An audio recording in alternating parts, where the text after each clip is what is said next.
Hey, this is Matt once again with back to a video, and this is a paid request for KINGPIN. Thank you so much for that. For those who want to request pretty much any type of videos, PayPal is usually the best bet.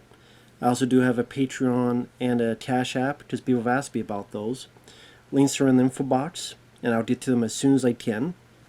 And this is for Captain America: The Winter Soldier, which came out in 2014, which was a dark time for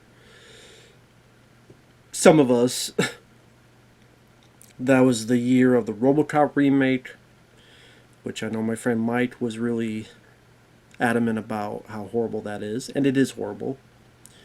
For me, the Michael Bay produced Ninja Turtle movie came out with the Super Chuds. That came out and that destroyed my soul, at least what was left of it. But there was a beating light. There was a beating, shining light, and that was a film like this. Of course, yes, it is the same year you had Guardians of the Galaxy, the first one, which was rather good as well. But this has become my favorite of the Marvel Cinematic Universe from 2008 to now.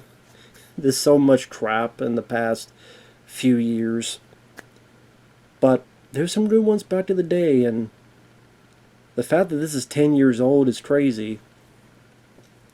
But this is my favorite. From 2008 to now, this is easily my favorite of the Marvel films. Because Captain America: The Winter Soldier, I thought, had an interesting enough plot, a very stellar turn by Chris Evans, good support by, the characters of Black Widow and Nick Fury and people like Samuel L. Jackson having stuff to actually do and be more essential to the plot. You did actors like Robert Redford, which, you knew he was going to be a villain, but it's still nice to have Robert Redford in there. You have the reintroduction of Bucky, the Winter Soldier, which I thought that was handled fairly well. The action scenes are some of the better ones in a Marvel film, especially the multitude of fight sequences. And if you love Captain America, they treat him with respect. He kicks ass, he takes names, he's a complete badass in the movie. I love the introduction of Sam Wilson, played by Anthony Mackie, who would be the Falcon. I like Anthony Mackie as an actor. I think I saw him in even Eagle Eye. He has a small part in Eagle Eye. I think he was in... I can't remember. There's another film I'm thinking, I can't remember. But yeah, I always liked him as an actor, and it was nice to see him in this. I thought he was a good partner for Cap and try to get some things done. Even the beginning when Cap keeps outrunning him and on your left, and each time Anthony Mackie's like, and Cap just keeps running and running and running.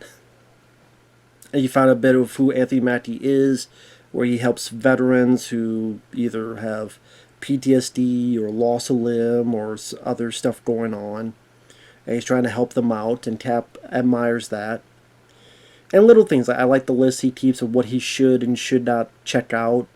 So, like, I need to check out, like, Rocky, and then you put Rocky 2, question mark?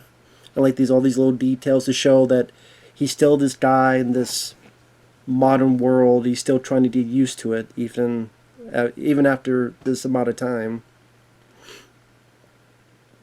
And like I said, it has a good cast, like Frank Grillo, who's in the Purge Anarchy, among others. He's in this as someone who works for S.H.I.E.L.D., along with Nick Fury and Black Widow and all this stuff. And like I said, it doesn't take too long for the action to really start up. And the Russo brothers, to give credit where credit is due, you can tell they love Captain America. Even in the Avengers films they made, it seems like Cap is the heart of a lot of that stuff. At least it seemed like to me. And like I said, you can tell they have a bit of love for the character. I could appreciate that. And you definitely see it in this movie. And also, like I said, just to repeat, for him to be a badass. How crazy is that? To have your lead character be a badass, not be manhandled, not play second fiddle to someone who happens to have some titties because we gotta have some kind of message or some kind of PC thing or some kind of other thing to replace everyone with women, as it seems like, or to make the guys lose their balls or do all this other stuff because we gotta force some agenda down our throats. That's what it felt like in Thor Love and Thunder. That's what it felt like in Doctor Strange 2. That's what it felt like in other movies. Or they're not as cool, or they're not as neat, or they're not as worth a shit. And it seems like Captain America, for the most part, escaped that. Granted, I don't really know about him quitting at the end of Endgame. But that's a whole other thing. What do you mean by that? I don't know. That'd be a whole other thing to explain about. Because I'm not... I get what they're trying to do, but I'm not 100% sold on the way they ended his story. But... yeah, at least they don't kill him off or completely take his balls away or stuff. So at least, ask for small favors at least. Because he has become my favorite character of the Marvel Universe that this whole cinematic thing is going on about. And the action scenes are fun. I mean, yes, there are times it gets a little bit too shaky. But this is before Morphos became a bit more John Wick, which I appreciate, because John Wick came out the same year. That was the other beacon of light.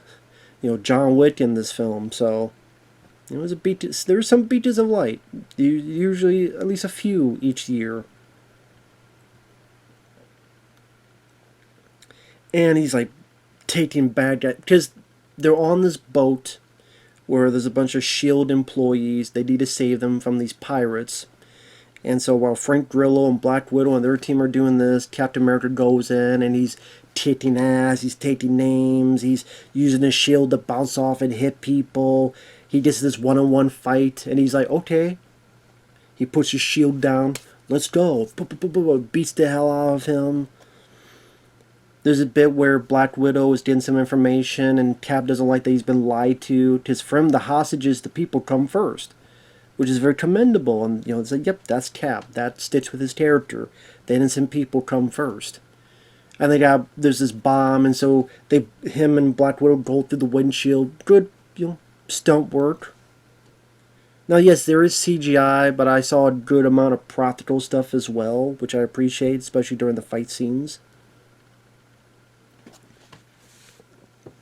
And like I said, the story was at least intriguing.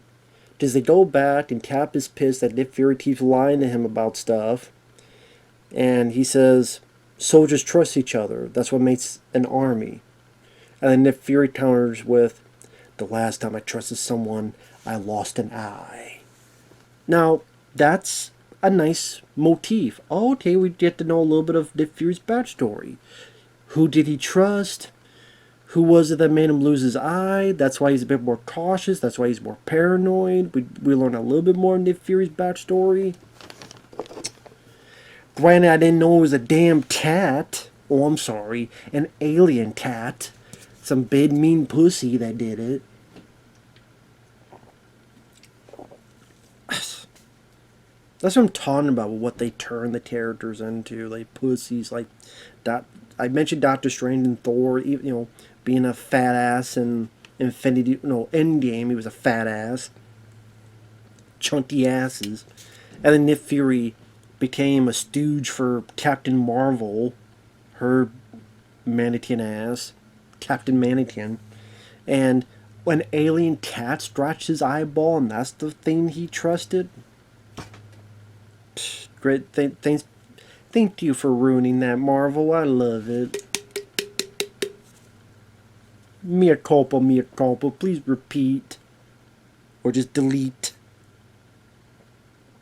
It was a good line. It's a good scene in the movie. But in retrospect, it's like, yeah, dude, you're very serious.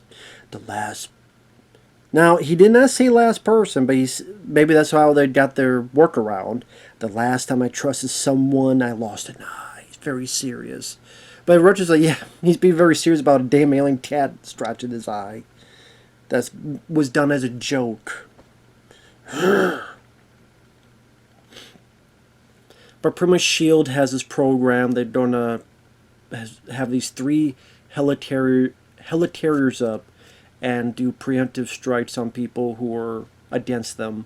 And as Steve Rogers says, I thought the punishment came after the crime. This isn't freedom. This is fear. Which Captain America has a point, ruling by fear. And he's from more of an old school regime. You get a bit of heart to it as well, where he sees Peggy, who's bedridden, and she has, I don't know if it's Alzheimer's, but she has an affliction where if she talks long enough, she's not going to remember, because then she'll go, oh my god, you're alive, and it's getting worse.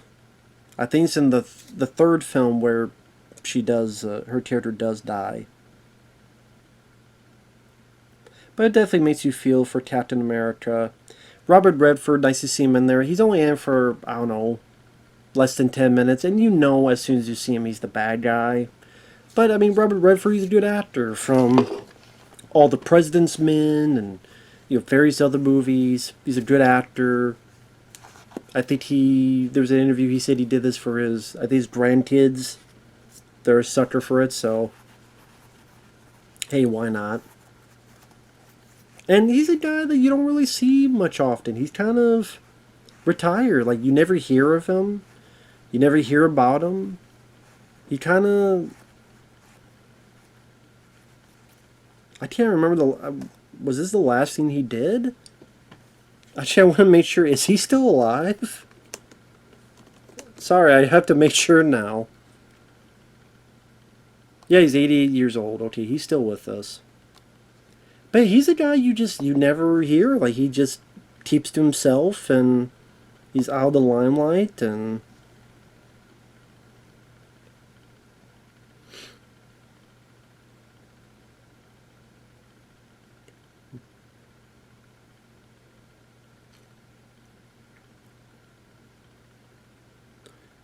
You don't really hear a lot about him. At least I don't. So... Either way.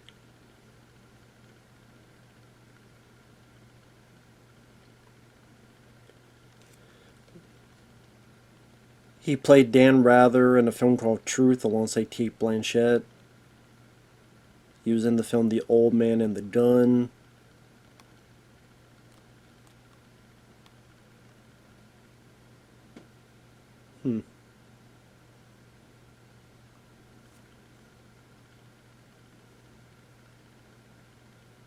Okay. So he hasn't done a whole lot since, but it was nice to see him in there. Good older actor. And the movie kept at a really good pace. This is such a well-paced film where we're introduced to Cap. It doesn't take too long to get going. You see where he's at in this modern time. Again, I like Anthony Mackie's character. He's a very likable guy.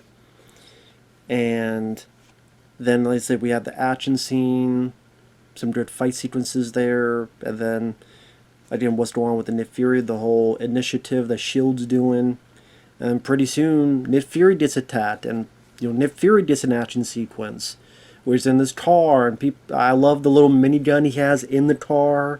He's like, wait, and before they break the window, he shoots through it. So you get a pretty entertaining car chase amongst that. With his little turret in the car. He gets hit by the Winter Soldier, flips the car, but then I guess Fury has this thing. He's always got a backup plan. That's kind of Fury's superpower. He always try to have a backup plan and try to plan for everything. So he finds a way to escape. Meets with Captain America. Tells him don't trust anybody. Fury gets shot. Yeah, this bit where Captain America sees who shot him, is chasing after him. Even this bit where I like the way the camera work is done and to show the power of Captain America. He's crashing through doors and crashing through walls, and also to show how powerful this Winter Soldier, because when he throws the shield, Winter Soldier just captures it and grabs it. You think Nick Fury is dead. Captain America, he's been told not to trust anybody. Robert Redford asks him questions.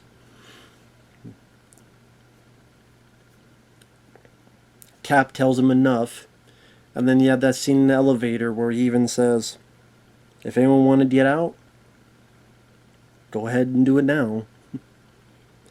And I liked even the build-up. Like, he's noticing more and more people enter the elevator. He sees one guy doing a sweat, like Arnold did in Total Recall.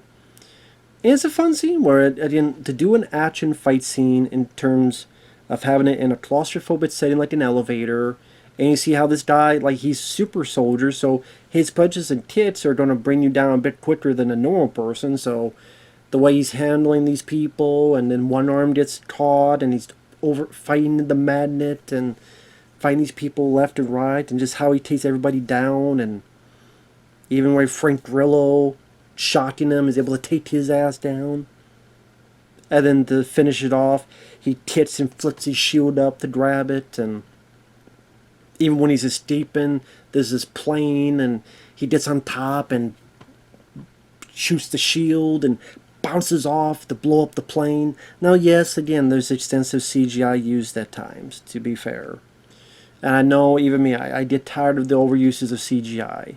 Some movies I could deal with it more than others, because if I'm enjoying the story and I'm enjoying the plot, well, the same thing, I guess. If I'm enjoying the characters and what's going on, and you have good practical, like, fight scenes and stuff, when CGI is used, I could deal with it. To be like, okay, it would be very hard to do this practically, like him on a plane and bouncing stuff. It'd be hard to do that practically, and I can understand that. So not everything with CG I'm going to just label as laziness. I do think CGI looks like it's gotten worse lately. I think that's because the CG artists are getting completely manhandled and bamboozled and terrorized by the damn higher-ups to push them to do more and not take breaks. That's why I read up, like, they're taking away their break time, and they're trying to make them do more because there's additional photography or last-minute changes. We have to get to this deadline, and then they can't meet it. That's why the CGI doesn't look as great. Then they get blamed for it. It was really the higher-ups not giving them the time and money, and just giving them stress and making them break down and lose their damn mind. So the artists I feel bad for, because they're just doing a job, and they have crappy bosses. That's the problem. It's always the top shitting on the man down below. But that's how it's everywhere. And then gets with Black Widow, and you find out that Hydra has gotten inside of S.H.I.E.L.D., and they want to use those helicarriers to inflict the New World Order. Not the Hulk Hogan Sky Hulk. Maybe that'd be a cool New World Order, but this is a different NWO. And they're going to kill all the people, neutralize all the people that will be a threat to Hydra. And they do mention Doctor Strange. Obviously, this is before his movie, because his movie is 2016, I believe. So 2 years before this.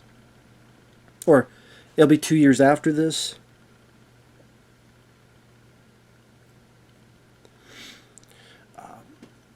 I even like the bit where they're in this base, and I just say it's treated like they're in the base in the middle of nowhere, and then this bunker, and then you have, I forget his name, I think it's Toby something. He was in Captain America First Avenger. He's on all these old school computers, and I like the reference that Black Widow has to war games. And he's like, I saw the movie. And also, Scarlett Johansson as Black Widow, they actually gave her a bit of personality. They gave her a bit of humor. She was so much better in this than in her own movie. Her own movie, I thought she was boring. What? That's weird. That I'm not big on the Avengers films, except Age of Ultron. I do like that one. But when the Russos do their Captain America films, why is it that they use characters better than when other people do? Black Widow, the best she was in movies like this. Black Panther, the best he was in Civil War. Tom Holland Spider-Man, the best he was was in Civil War. Like, the best these guys were utilized was when the Russo bros did their Captain America movies. Nick Fury, the best he was in these movies. It wasn't the was the fake Nick Fury of Far From Home, whatever the hell that was about. It was the best. Nick Fury was used, Black Widow was used, Black Panther and Spider-Man was used in the next one. I guess, like, at a Captain America, they're utilized the best. Why is that the case? It's so weird, but it's so true. Well, my opinion, I'll say. But yeah, they escape. They get to Falcon, to Anthony Mackie. He helps them.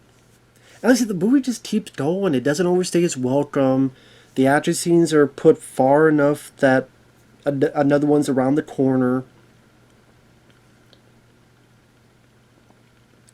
And you have this entertaining action scene on the highway where Cap has to deal with the Winter Soldier with the help of Black Widow and Falcon.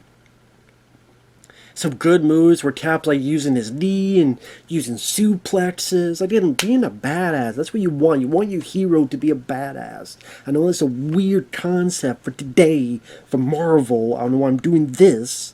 Does it seem like if I do this, I feel like I'm slamming my hand at the Marvel heads' faces, so maybe it'll knock some brain cells loose. Kevin Feige, you fascist, get your head out of your ass. Maybe if I do this, I'll dislodge your head out of your ass so you can think straight again. Whew. But damn, man. It's a fun fight. And then they have to get the hell out of Dodge. And one thing leads to another. Then you have the battle at the end, where Cap warns them, you know, some of you don't be Hydra, but some of you are good people, and this is what's going on. And maybe I gotta do this all on my own, but I don't think I do. There's a lot of people counting on us. So there's a lot of kerfluffle, and then Captain America and Falcon have to go and destroy the 3 helicarriers.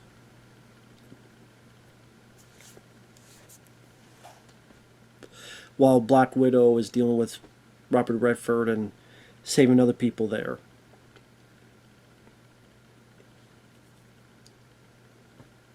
And it's a fun finale. And you get a little bit of Bucky realizing what's going on, a little bit of understanding who Cap is and remembering a little bit. Cap being endearing to his friends and being that type of guy. He's like, I'm not going to fight you. He stopped everything. Everything's done, but he does kick Winter Soldier's ass. Even to point at one point gets his arm. I thought he broke his other arm because one is bionic. I thought he broke the other arm, but it looked like it. Then he put him in a damn $1 million man sleeper hold, knocked his ass out. He's able to take care of stuff, but he gets wounded. But he's like, I'm not going to fight you. He gets his ass, you know. He allows himself to get beat up so that Bucky would come to his senses. Says the line that Bucky said before he died in First Avenger. So it wakes him up a little bit. They fall out of the helicarrier into the water. Bucky drags them, leaves them there. And that'll lead into Civil War. Even ends with Cap and Falcon go after him, try to find Bucky. S.H.I.E.L.D. has pretty much been disbanded. Nick Fury, he's going to pretend that he's dead, because he's not dead. And Black Widow's going to try to figure out what to do with her life, and it goes on from there. So it leaves enough intrigue to make you curious to what would happen next. So instead, Nick Fury becomes second fiddle to Captain Mannequin. Captain America gets old. Well, there's a lot more that happened, to be fair, so that's not fair to say. Black Widow dies, and then gets a movie after she dies. Usually you get a movie before you die, not after. your character dies. And then Falcon and Winter Soldier have their TV show that I didn't watch. Apparently there's a lot of stuff about how racist cops are and all this other stuff that I don't need to watch. And there's going to be a new Captain America movie. I know this is not right to say, but someone made the... I will admit, I said this once or twice because I stole it from someone. He called the guy Captain African American. That was pretty funny. But I liked Anthony Mackie. I do. I do like him as an actor. It's just that he didn't really get to do a whole lot in these films to make me go, why does he get the shield? I mean, I liked him as an actor, but I'm like, even then, like, he doesn't really have superpowers. It seemed like to use that shield, to throw it that way, you would need superpowers. Now, maybe Falcon Winter Soldier explained that. Does he have something on his rig to do that? If you've seen the show, you'll let me know. But,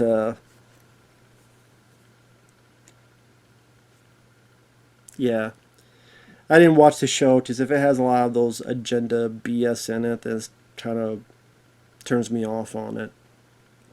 A lot of Marvel stuff. Although I do, again, Anthony Mackie I do like as an actor. I really do.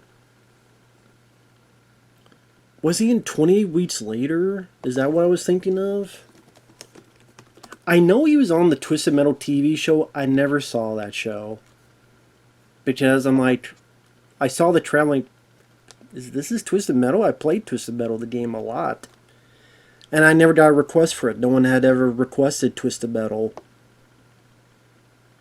Oh, he was in Hollywood Homicide. Okay.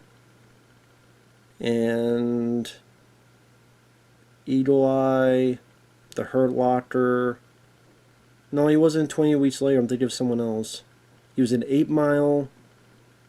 Oh, The Hurt Locker. Yep, I enjoy that film, The Hurt Locker. The Adjustment Bureau. I liked that movie. He was good in that. Pain and Gain. I thought that was a fun one. Let's see. After this, he would be in Avengers Age of Ultron. He'd be in Ant-Man. And then Civil War, Infinity War, Endgame. I'm just looking at some other stuff Anthony Mackie's been in.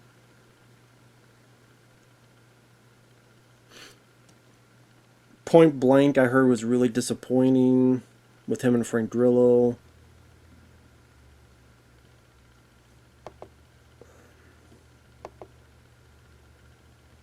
He's going to be in a film called Elevation and a film called Desert Warrior. And a film called The Electric State with Millie Bobby Brown. Oh, great. Chris Pratt, Ke-Huy Quan, Stanley Tucci, and Anthony Mackie as a voice, along with Billy Bob Thornton and Brian Cox.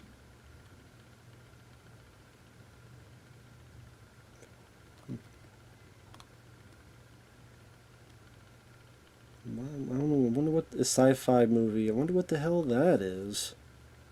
Sorry, I'm just seeing what the plot.